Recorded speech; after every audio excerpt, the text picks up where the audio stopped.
The following thoughts on Happy Hour do not represent Cox Media Group or its sponsoring. Anything you hear may and will be used against you. Thank you. Are you feeling classy today? Sit down, pour a glass of wine, and listen to Happy Hour. You're tuned in to Happy Hour, an hour where Happy rants about something. Sit back and listen in. Happy Hour is on now. Happy Hour is on now. What up? What is happening? This is Happy Hour. I am your host, Ryan Hoppe, and I am honored about my next guest on the phone line from The Woody Show on Alt 98.7 in Los Angeles. Woody is on the phone line. What's up, dude? Hoppe is the hungriest young man in all of radio. It's nice to be on your podcast. I've heard so many others before me, including my former co-host, Riz. I heard he was on. I'm not going to complain about the intro. I think you did a fine job. What do you think about Happy Hour? What draws you in where you keep listening over and over, Woody? Well, I mean, I like your intensity. You definitely have a position, which is good. Too many people don't take a position, right or wrong. You don't have to be right or wrong. You just have to have a position and then defend it and then not back away from it, which is one of the important things about, I feel at least, being a personality that cuts through. You know, you can't just be trying to please everybody all the time. You'll never get anywhere. It's like treading water. So I think you do a really good job at that. I like your passion for the industry. I've heard a couple people say it, that it reminds me of themselves at a younger age. I would say it's the same thing for me. And, you know, quite frankly, I think I've said as much to you personally that, you know, we need more people like you. So anything I can do to help you out and help you in your endeavors. Congratulations on your award. Thank you, by the way. Strong. These are coming up. Dude, I could not believe when I won Best of Tampa Bay being here just 5 months, man. It shows that if you do it the right way and you don't just run into a radio market right away, but you tread water and then begin swimming, that you can really make traction, dude. I can't explain how badass the fans are here for the Bone. Yeah, well, my impression, and I've never worked in Florida, but, you know, my impression is that people down there, even 2015, still go hard for radio. Oh, yeah. They love 102.5 The Bone. I mean, they are so diehard, man. It's respectable, which is why I think my show has gained so much traction. Is it's a very hardworking city, Woody, the whole Bay Area is. So isn't it so flattering when you have fans come up to us, like to your events or events that I work, and they say how my show or your show makes their day? Because to me, there is nothing more flattering than when somebody wants a picture or when somebody says that they have my app and that they listen to me while they are working. Like, how flattering is that for you as a host when people say that? I mean, look, it's really cool. It's odd because, I mean, I guess there's different people in radio for different reasons. I'm assuming you're more like me, is where, you know, I was 8 years old making up my own call letters and pretending and, you know, like playing radio, you know, and now it's like I'm still playing radio, but there's a paycheck. Like, I got in the radio just because I loved radio. I didn't care about meeting bands. Still don't care about things like going to concerts. Like, I'd much rather be spending my time in, you know, production rooms and thinking about, you know, bits and, you know, how to make the show better, or how to, you know, just curious and talking. I've done a lot of that even still today. I mean, people who I have a lot of respect for. And yet another thing that I think you and I have in common is that you have really taken it on yourself and put the effort forth to find people in the industry that you like or have looked up to or just have a curiosity about or some kind of respect for, and seek them out and learn from them, which is huge. I still do that. I have access to, you know, a lot of people just within our building now here in L.A., you know, people like John Ivey, who's the program director for KISS FM, and he heads up, you know, all the top 40 programming for all of iHeartRadio. I mean, this guy's a legend, and to have access to a guy like that and be able to sit and talk to him about his successes and his failures and hear stories about, you know, how radio used to be and how he got into the industry and just different things. I mean, I find that fascinating, you know. So when you get people who are in radio for the right reasons, it's really cool when you get to go out and see that what you're doing is actually getting people excited the same way you got excited listening to the radio as a kid, or, you know, as you were finding your passion for the industry. Like, you have that same effect. It's weird in the fact that we didn't get into this to become any type of like notable person or local celebrity or what have you. You just do it because you love doing it. And it's weird that people are coming up and wanting to picture with you because it just seems kind of foreign. Like, why would anybody want that? Now, you've been in radio for about 20 years. You've been in so many different towns. It's insane. What do you ask guys like John Ivey? Even though you've been in radio for so long, you've been in major markets and you're in the second biggest market right now. What are some things that you ask, even though you're 20 years into your radio career? Nothing. I mean, it's just it's listening to their story and asking questions. Hey, where did you start? And they'll give you some crazy story. Bob Pittman, the guy who's the CEO of iHeartRadio, I had that same conversation with him, and he was talking about how he completely made up some bullshit story just to get a job at some radio station. That's how he broke into the industry, and he totally lied, but he lied his way in because he loved it so much. And now look at him. So you find these little parallels and little things along the way of, people, you end up picking up things that people in a roundabout way tell you that they wish they would have done differently. Or one of the things I love talking to people now, and people like John Ivey, is, so where do you think this is all going with all the different options, and people have, Pandora and YouTube and you name it, like endless entertainment options. Where do you see radio fitting into all that? Like, what's the future? Where's it going to be? Like, where do you want to be on what part of that? Is it more music? Is it more personality? Is it more online? Like, it just depends. Everybody's got a different answer. But that's the stuff I like to talk to them about. What is your take? Because I think that podcasts will keep on getting bigger and that radio companies within the next 10 years will incorporate with podcasts. So, Woody, what is your take on the future of radio? Incorporate podcasts as in how? I mean, there's a lot of companies and stations that are already doing that. Yeah. So maybe you know more than me. I just think that there's going to be like major podcast networks, sort of like an on-demand service, maybe for cable, where podcast hosts actually get paid with agents. I just see this thing blowing up. Maybe that's just me and how I see it. But how do you see the future of radio and podcasts? I mean, look, it's all in a roundabout way. It's all a form of radio, right? Like you're doing a show. It's spoken word. It's not really a visual, although I know you do a camera thing every once in a while. Yeah. Still, I mean, just take Adam Carolla, for example. Right now, there's very few people that are able to, like, successfully monetize their podcast, right? The people who are really great at it will always rise to the top. And there's some people who have awesome podcasts that didn't really start with a huge platform. They just, like anything else, there's people who are really great radio personalities who ended up as syndicated across the country making millions of dollars that, started as a part-time jock somewhere. So it's just, I think it's the right break at the right time and knowing the right people. But, really radio just in general, I think, and again, I could be wrong. I mean, what do I know either? Nobody knows. Else we'd all really be rich. But I really think that content, more than anything, is going to be where it's at. And I don't think it's necessarily podcast per se, no more than I think it's the FM frequency, whatever it is. I don't think the delivery method is as important, whether you're streaming it or podcasting it or listening to over FM. But the thing that radio has the opportunity to do, if they invest in it right and they spend more time trying to find dudes like you or people who have something to say who can get it down into consumable, bite-sized pieces. Too many people do these long, rambling podcasts about absolutely nothing. It's a bore fest. There's no preparation. That's the same as a jock who doesn't prepare or a show that doesn't prepare, and they're just talking about what they had for dinner last night and trying to stretch that out into an entire 20-minute segment. Nobody cares. Those guys are typically not successful and don't really go anywhere and just kind of float around in one, medium, small-sized market.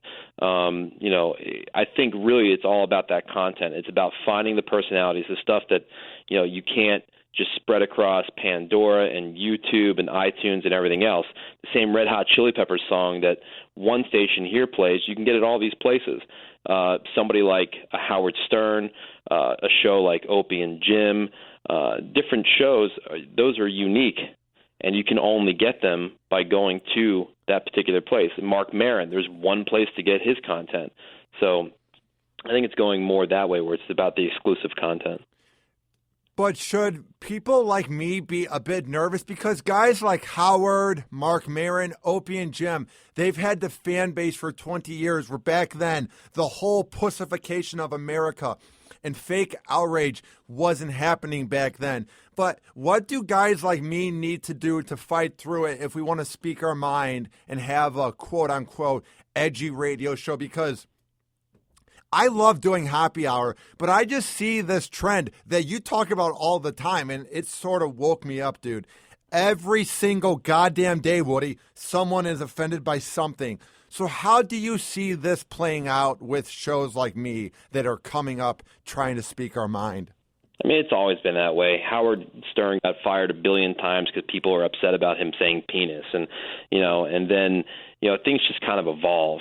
And people go through these phases. I mean, right after, the Janet Jackson debacle at the Super Bowl, I remember I was working at Q101 in Chicago at the time, and the Janet Jackson Super Bowl thing happened. And about a week later, I was called into the program director's office. I forget what celebrity we were talking about. And one of the guys on my show had like a major crush on her. And I said, oh, man, Tony would love to bone her. And I got called into the program director's office, and the conversation went, so did we say bone on the air today? I'm like, yeah, what are you talking about? He's like, he would bone her? I'm like, yeah. He goes, see, this is the kind of stuff that can't happen. We live in a different world now. It's like people overreact, So you get a couple of these things where people overreact, or it's a small group of people on social media, and the news runs with it because it's it's an outrageous story, and it gets more people talking than actually acting. There's not as much action on some of the bigger things. People who really screw up and really make an issue out of something, they're really, if you really look at it, those are few and far between. Every day there is somebody outraged about something. T-shirt at Target or whatever the case may be. Somebody's pissed at Campbell's Soup because they had an ad with these two dads. Oh, yeah. 1 Million Moms write something on their website about it. But just because somebody noticed something on 1 Million Moms' website doesn't mean that the whole country is freaking out about a Campbell's Soup ad with two gay dads. So you kind of keep a perspective on it. It's fun to point it out and ridicule it because everything has gotten very politically correct. And, you got to remember, people always think they're supposed to be one way. So they think that things are when they might not actually be. So I have found, at least because we're not politically correct, in fact, the whole positioning statement for our show, even here in Los Angeles, is insensitivity training for a politically correct world. And I think more and more that has resonated because people are sick of it. Just like anything else, if things get too out of hand, people will revolt, and it goes all the way back through history. People take it to an extent where there is a backlash, and it comes more towards the middle.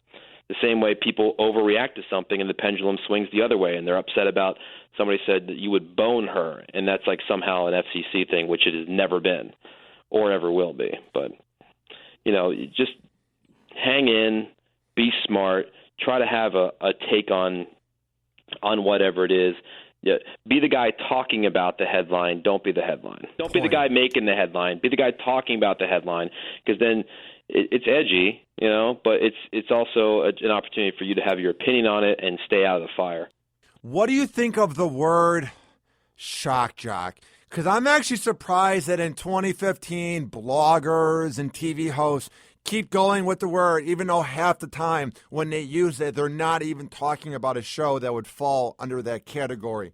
There's two groups of people who use the word shock jock in 2015, and those are old people and hipsters. That's it. I hate the word. It's all these old guys, who are still writing radio columns for newspapers, right? Yes. Okay. Oh, my God. The people who break down radio, Woody, and they talk smack about it, but then when that host finds success later on, they then kiss the guy's ass. Do you notice that with these article guys who write these newspapers? I mean, look, I've seen a handful of ones who are pretty decent, but, in a lot of ways, they are these guys who remember how things used to be. There's a lot of these guys on radio message boards, like they just want to talk about how things used to be back when they did it and how things used to work. And it's like, dude, they don't work like that anymore. It's like somebody trying to make an argument for a typewriter right now. It's like it's not how things are done. Just move on, man. Like, so people aren't as uptight about stuff now. People aren't, well, I mean, in a certain extent, at one point on television, you couldn't show a couple sleeping in the same bed, or you couldn't have the sound of a toilet flushing. Like, we've moved on. You can do that now. It doesn't mean that it's shock television. I don't know. And then hipsters, of course, these are the same people that'll walk up to you and they go, "Oh, so I hear you work at a radio station." "Yeah, well, what station do you work at?" "Oh, I work at Alt 98.7. "Oh, what do you do? The morning show." "Oh, cool. Yeah, I don't listen to radio." Like, well, then why are you asking me about it? Because they love to tell you about how, I don't have a television and my kids don't have any toys made of plastic. We have all indigenous goods in our home, and they're fancier than everybody, and they're cooler and they're smarter and everybody else. Those are the people who are using the term shock jock, or it's just lazy. It's a lazy term. It's everybody getting compared to Howard Stern. Anybody that breathes or talks into a microphone is a Howard Stern wannabe. So what are we, like? George Washington wannabes? Because here we are, it's America. George Washington may have paved the way as the first president, and with our founding father. Well, are we all founding father wannabes? It's like, dude, like Howard Stern, he's the best of, he's the greatest show of all time. He has the greatest show of all time. I've always been a Howard fan. I grew up in Jersey, listening to him on NBC, and when he was doing afternoons. And my mom, I remember specifically where we were in the car. It was a powder blue Chrysler LeBaron with an AM radio, and she pointed at the radio and said, "You are not allowed to listen to this man." And all I knew is if I wasn't allowed to listen to him, it must be something really good. So I tried, and I didn't get it because I was too young to even understand what he was talking about, but I knew I wasn't supposed to be listening to it, which made me want to listen to it. And then eventually I started getting it, and then I eventually moved to mornings and everything else. So it's like I've listened to Howard for a long time. Tremendous respect. I'm not one of these guys who's going to tell you that, he sucks or anything else. It just certainly won't. However, as much as Howard would like to believe that he invented everything, he is a trailblazer.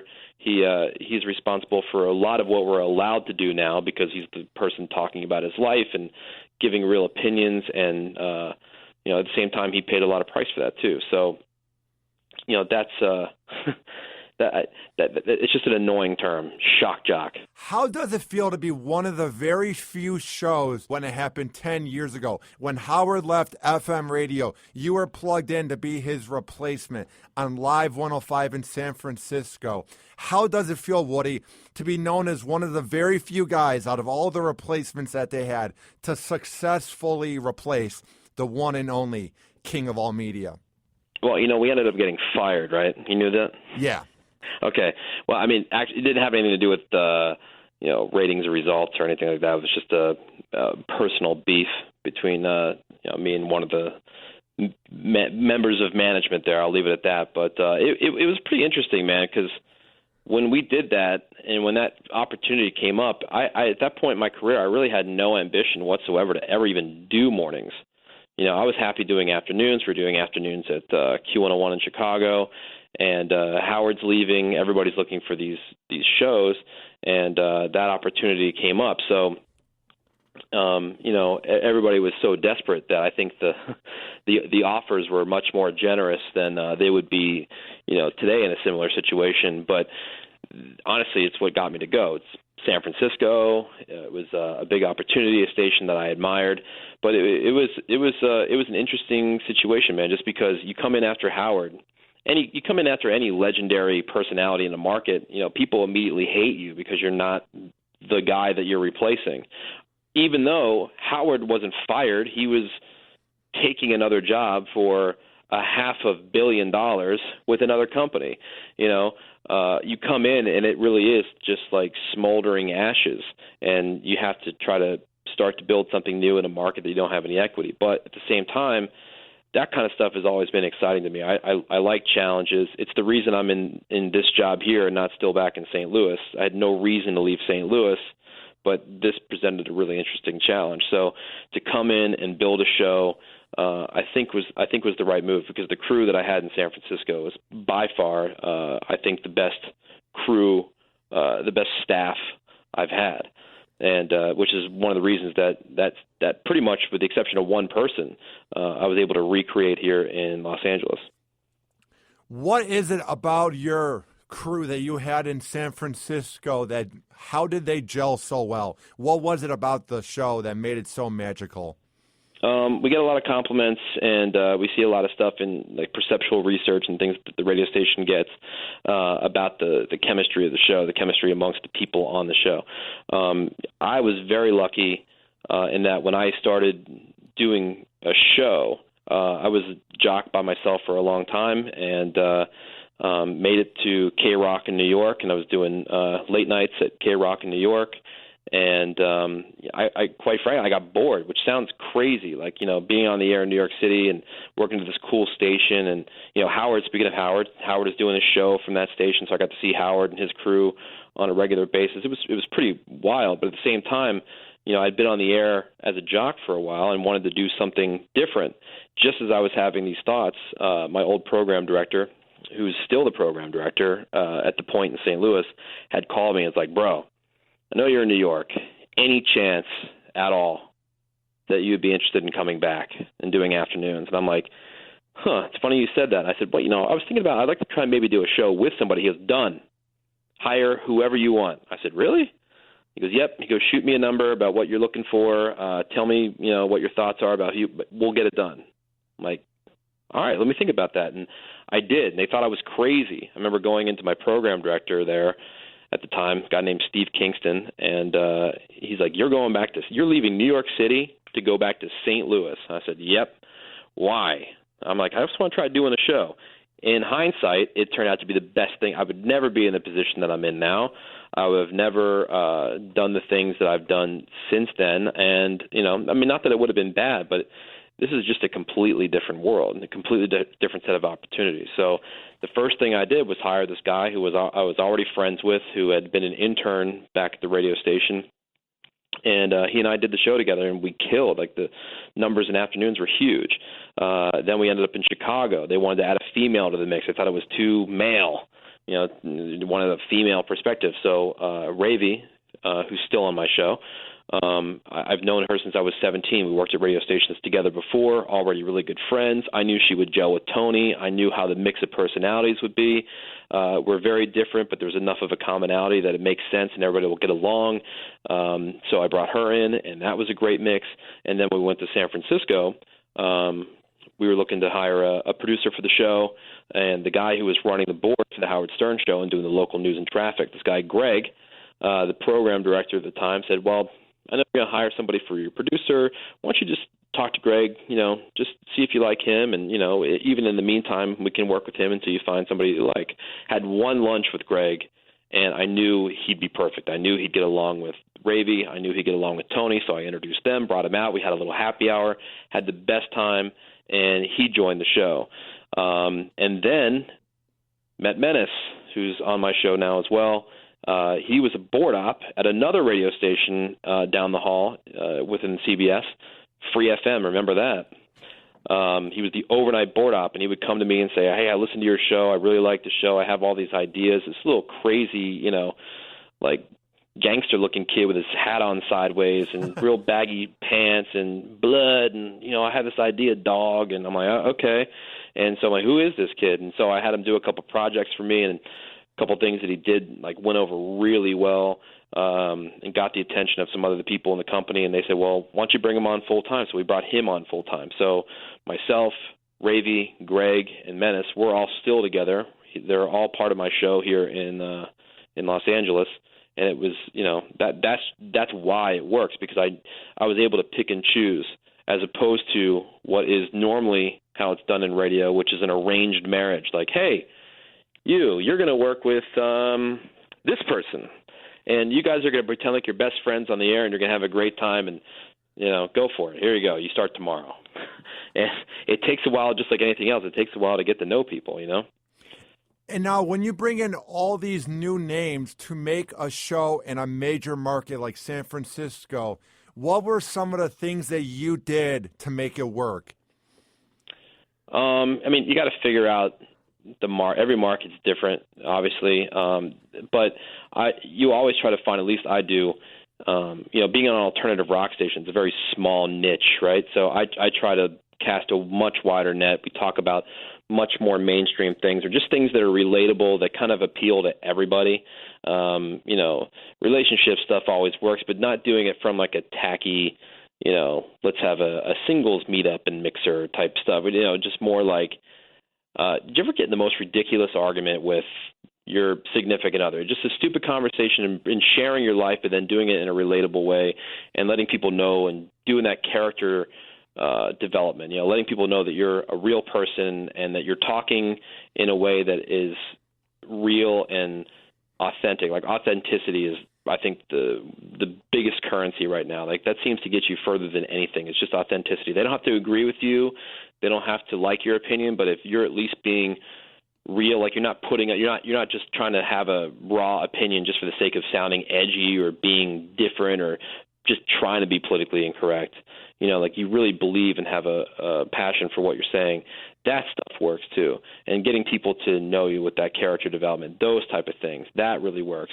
And then you figure out the market as you go along. The most shocking thing I figured out in San Francisco, and it was such a huge pop for us once we figured this out. The market is made up of, it's like New York. If you're focusing on Manhattan and New York City itself, you're going to lose. You have to worry about New Jersey, Long Island, Connecticut. That's how you win New York City, right? Because people in New York City are walking. What don't they have? Radios. Who has the radios? People in their cars commuting. It's why Los Angeles is such a huge radio market. So much radio listening because there's so much traffic. People are, held hostage in their car. You have them. Captive audience, right? San Francisco, same deal. Horrible traffic. People commuting from the South Bay, San Jose, Oakland, East Bay, up in Marin County and the North Bay. All these people, which, by the way, were all, after I did some digging, that's where all the meters were. It's where all the listening was happening for Arbitron at the time, now Nielsen. What do they all have in common? Trying to find that commonality? They all hate the city of San Francisco. Hate it. Hate the people, hate the politics, hate the weird for the sake of being weird aspect of it. And so what we did as a San Francisco morning show is we just ripped San Francisco because we felt that way too. We were not from there. So, so you guy riding a unicycle for no particular reason at 3:30 in the morning down the Embarcadero, which I did on the way to work one day, I brought it up like, why? Since when is a unicycle a legitimate means of transportation? And everybody had their story about some odd, weird thing that they had seen last time they were in the city, or, that was such a huge deal. The ratings spiked and then never looked back at that point. Once we really embraced that, we talk about burning the station down all the time just so we can move it to San Jose. And we do a bunch of events in San Jose. Can we get out of this city? This city sucks. Let's go to San Jose. It's so nice down there. And who does that appeal to? All the people outside of San Francisco, especially where all the people were in San Jose that had those meters. So that was a huge, huge element of our success there. How badass was the fan base for you guys while you were on Live 105? It seems like you guys had some of the most loyal listeners in all of radio. Yeah, I mean, we do. I was going to say we did, but we do. We just did an event up there. Believe it or not, crazy. We're doing a show in L.A., and we planned an event for the Bay Area. And on our own dime, we just flew up there. Everybody on the show, we all flew up there one weekend, and we hosted an event at this bar. Friend of a friend that owned the place let us have the place for the night, and we packed it out. And it was about 800 people that showed up, and it was packed. We had to turn people away. The fire marshal showed up because there were people spilling out of a place that normally doesn't have people spilling out of it. And we just hung out and we drank beers and we watched some UFC and we just had a great time. Now, keep in mind, we hadn't been on the air in the Bay Area for, it'll be 6 years. No, it'll be 7 years. It'll be 7 years this coming April. So it's pretty incredible talking about that technology, man, and how things change. Like people can still be with you even though you're not with them, You're not in their backyard. These people still listen. They still text in every day to the show here in LA. They call in.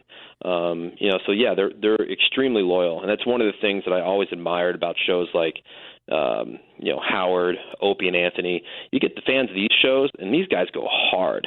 And if you have that fan base, and I was always just trying to look for ways to make myself invaluable, so that it's harder to fire you, even if you are in trouble for something, because, we've always been an edgier show. It's harder to get rid of a show that has such a loyal fan base who, when you say that you're going to be at a mattress store of all places, we just did one 3 weeks ago. We were at a mattress store in Costa Mesa, and 500 people showed up at a mattress store. It's just insane, and that gives you a lot of leeway because you move the needle from not only a sales perspective but social media and all these little things that matter. So you try to find ways to really endear yourself and get personal with the audience so that they have that kind of relationship with you, that they feel loyal to you and that they are loyal to you. And at the same time, you're loyal to them because you're giving them what they want. And it's a two-way street. It's a mutual beneficial relationship. Now, since you guys moved to Los Angeles about a year and a half ago, how has the whole area embraced you guys? Because it seems like your show is growing each and every day. Because I listen to it while I'm working out at the gym, and it just seems like you guys are growing by the minute. Yeah, I mean, the show is going really well. I mean, it takes a while to get things going. You have to establish, you have to get people to even know you. Will get into a market, nobody knows you. So you do all those things that we talked about before. And that's just about consistency and being prepared and keeping things moving, knowing the landscape, figuring out the market, and just being real, and that authenticity is huge, right? So year and a half, the first, I would say 9 months here were really tumultuous, really button heads with management, a lot of broken promises from management about how things were, what kind of autonomy I was going to have coming into this situation, and those things really not happening. That was on a local level. I'm not blaming the whole company for that one. That's literally two people that are here locally. But we stuck with it, and actually through that tumultuous time and through those battles, like I brought that stuff on the air and I talked about it because it was weird. Like I felt reckless and I didn't care because I knew that I had a job waiting for me the minute this didn't work out. So I really didn't care. I got a wife that doesn't even want to be out here. So, I was reckless, but in that recklessness, that really rallied people behind us. And so, each and every month since, I want to say November of last year, like every month that the numbers come out, our numbers have been going up, up, up, up every single month. And this most recent month, we're fourth. So 2 out of the last 4 weeks were second behind Ryan Seacrest. So things are really popping and across different demos, So it's a nice, organic, even build, that passion, that loyalty that we were talking about from Live 105. I'm seeing a lot of the same stuff here, obviously on a bigger scale, just because the market's so much bigger. But it's exciting, man, because that's why you do it. It's why you come here. You don't come into a situation like this to lose. You come in here to be disruptive and to make a difference and to change it up. Now, you moved to a market that has so many marquee and heritage shows that have been there forever. Have you had any radio wars with them, or do you ever see them out in public? What is it like since you were the new guy from St. Louis and you moved into this second biggest market? I don't know. I mean, here, I don't think anybody really cares all that much. It's not that important. Like, yeah, we're all here. I imagine everybody doing mornings in Los Angeles makes a fairly comfortable living. What's to be pissed about? Everybody does their own thing, and I really have I don't know these guys. You know what I mean? Like I think that I feel that I do a better show in a lot of ways. I think that I offer something new and fresh compared to a lot of shows who have been here a long time. That's the crazy thing. dude, this is a weird thing. You see a lot of turnover in some of these other markets where, a show, if they're there for 6 or 10 years, is considered a big deal. You got guys on the air here, Kevin and Bean, 25 years. Ryan Seacrest, how long's he been on? I don't even know how long he's been on. But then before him, Rick Dees. It's crazy from that aspect. Even on our AC station in the building, this guy Mark Wallengren has been doing mornings at Coast for 30 years. Valentine, these guys just don't go anywhere. People are like, they seem to get here and then they don't leave, which I guess in a lot of ways, in such a weird industry, is a good thing. But when you come in here, you realize that you're going up against these established brands. People like these guys. So unless they're dicks and they give people a reason not to like them, you just can't come in here attacking people and, going after them, because you're just going to come in looking like the bully and you're going to be the dick. And it doesn't really serve a purpose. Honestly, I don't know if anybody cares. They just want to be entertained. Entertain me, So like Kevin and Bean, I got nothing but respect for Kevin and Bean. They're our direct competitor, but I think in some ways people expect us to have like some kind of beef with them, and we don't. In fact, I'm friends with a lot of people that work over at K-Rock. KLOS, Heidi and Frank. I don't know Heidi at all, but I ran into Frank at the morning show boot camp in Chicago this year, and he and I were hanging out at the bar, having drinks, and just rapping. He's a really cool guy. Ryan Seacrest, very nice guy. I had a number of opportunities to talk to him. So, that stuff doesn't really happen here. So now let's talk about everything you did in St. Louis. How was your time overall at 105.7 The Point, both times you were there in that era of your life?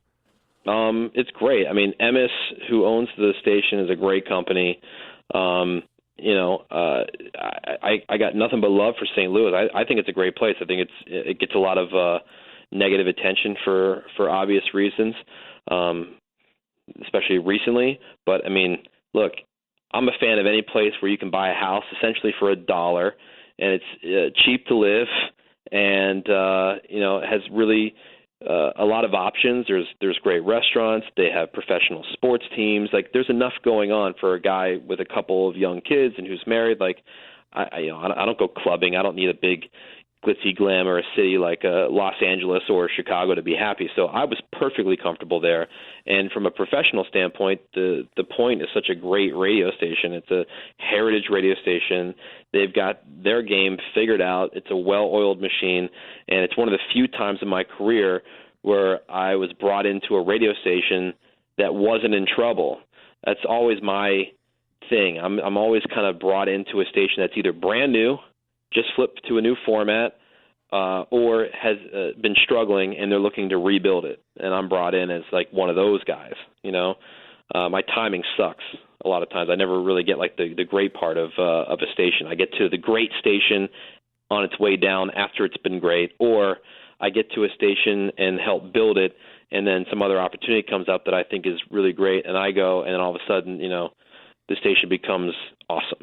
It's just like it's weird timing that way. But the Point was a great opportunity. It's the place where I learned how to do a show in afternoons, and then I came back and I did mornings when they were looking for a solution to solidify mornings. And there again, even though it wasn't my crew from San Francisco, they didn't have the budget for that. They were making a position that didn't exist, and asked me, hey, is there anybody here that you think you can do a show with, so we don't have to let somebody go, just so we can bring somebody else in with you? And that answer was easy, because I got Rizzuto the job in St. Louis. He and I had already been friends. Same formula, man. Same situation. I bring in somebody that I really like. I already have a natural friendship and chemistry with, who I think is a good balancing personality. And he and I did the show together, and the results spoke for themselves there, man. The ratings were great.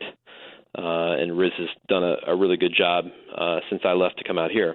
So, nothing but love for St. Louis, and there's a lot of stability there, talking about people who have been there a long time. The program director, he doesn't get in your business, doesn't micromanage, which I enjoy. I don't work well being micromanaged. So, yeah, St. Louis is a great thing, man. It's a great market to be in.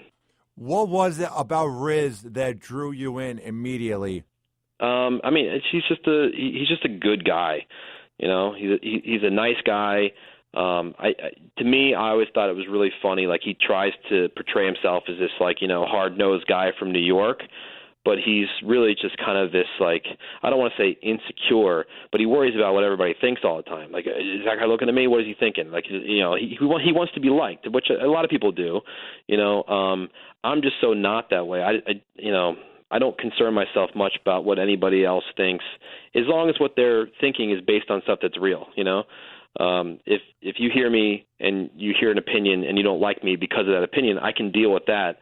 But if you don't like me because of something that you heard that's not even true, well, then I might try to correct it. But otherwise, and really at the end of the day, I don't necessarily care. But Riz really cares. I'll give you an example.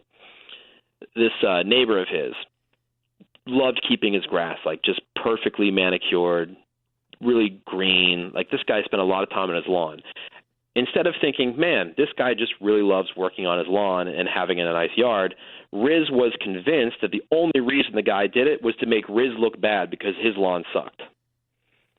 Like, that's his weird his weird mental mentality, you know? Was that what made the show so great? Was that you guys were complete polar opposites?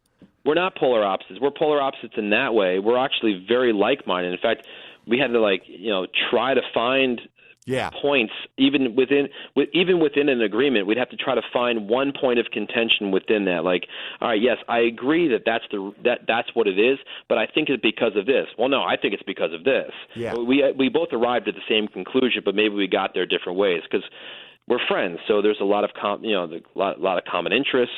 You know, we like a lot of the same things. We think a lot of the same things. But it worked for that way too, because he wasn't able to get away with things. He didn't care. You know, a lot of people wouldn't necessarily challenge me necessarily, but like he wouldn't care. He'd go after me on different things or different personality quirks of mine. So that's what works. You know, just like two friends breaking each other's balls. And now, what are some of the best bits that you do on your current show, The Woody Show on Alt 98.7? What are some of the reasons of why people should tune in, even if they don't live in Los Angeles? I mean, it's hard to pinpoint, like, because we're not the song parody phone tap show. We don't benchmark things. We don't do the same things on the same days at the same times. We don't.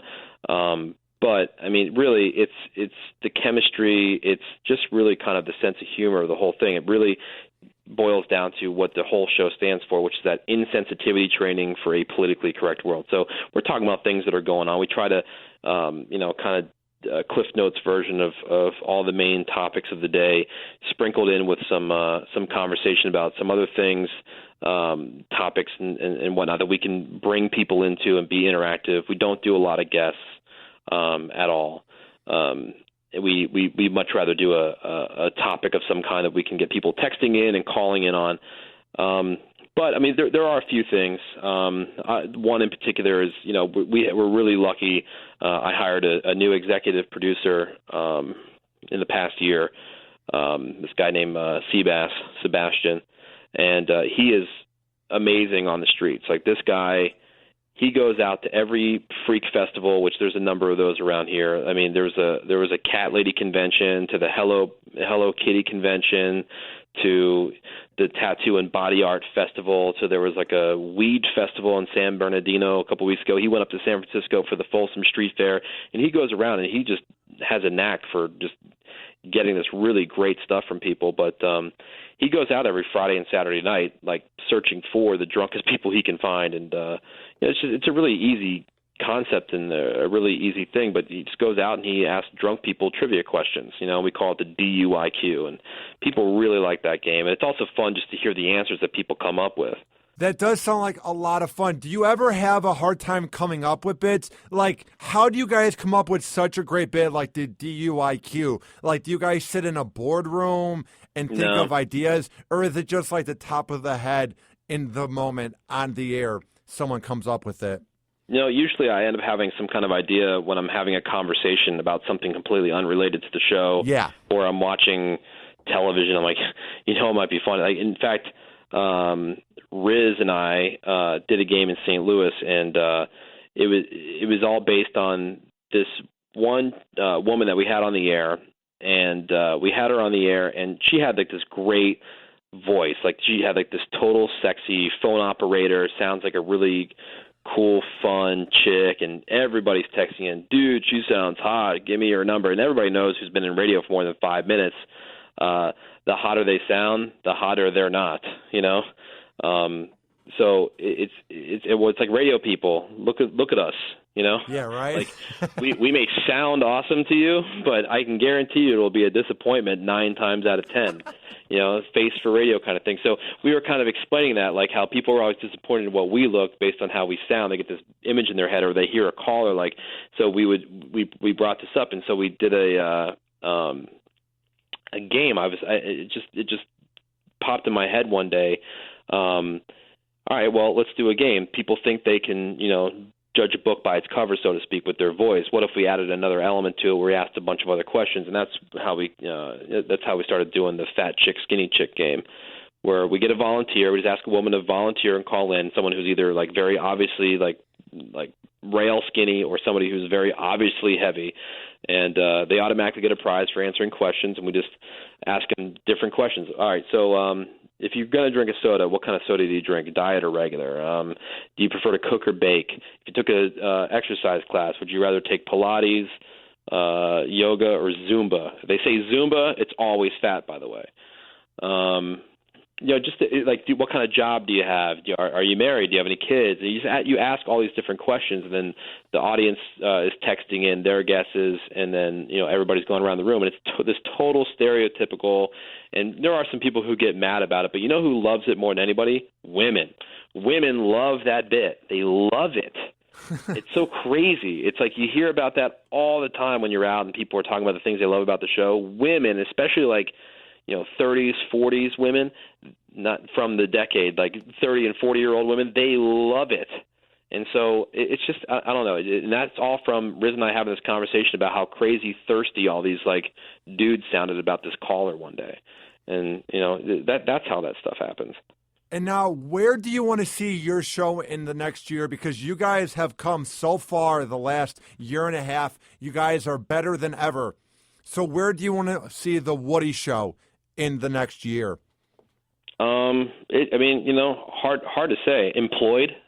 Yeah. I mean, we will be. I mean, look, we're very fortunate. We're in a situation where, you know, being in a market like this gives you a lot of visibility, and, you know, what we've done with the show, the way that the show sounds, the way the show has been performing, our social media, all these things have been going in our favor, and all this effort has been paying off. So we're very lucky right now to have a number of options, I'll put it that way, going forward. And so, you know, I don't know what that is. I mean, I came here because I had a great situation in St. Louis. I really didn't have to leave. My wife's whole family is from St. Louis, and I was very comfortable working for awesome people. But the reason I came out here was much the way same people look at an investment.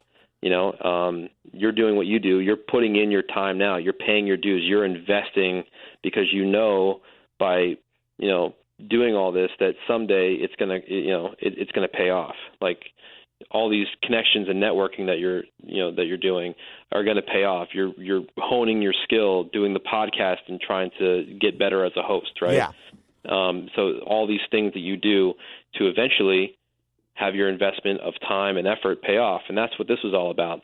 Coming to LA, the potential is, I mean, the upside potential here is pretty unlimited. I mean, I work for a huge company, the biggest company in the business, who have a ton of radio stations and a lot of assets, and a lot of different things that we can do. And then Los Angeles, from other standpoints, is nothing but upside. So I figured if I'm going to wake up at 3 o'clock in the morning and I'm going to go do a 4-hour radio show and all the prep and meetings and all the kind of stuff to go after it, what's the biggest return I can get on my investment? What's the best way I can possibly set myself up and my family up in the future? And that's what it's all about. I'm looking to get the biggest return on my investment, and also keep it interesting. You know, after doing this is my 20th year on the air full time. Just want to keep it interesting.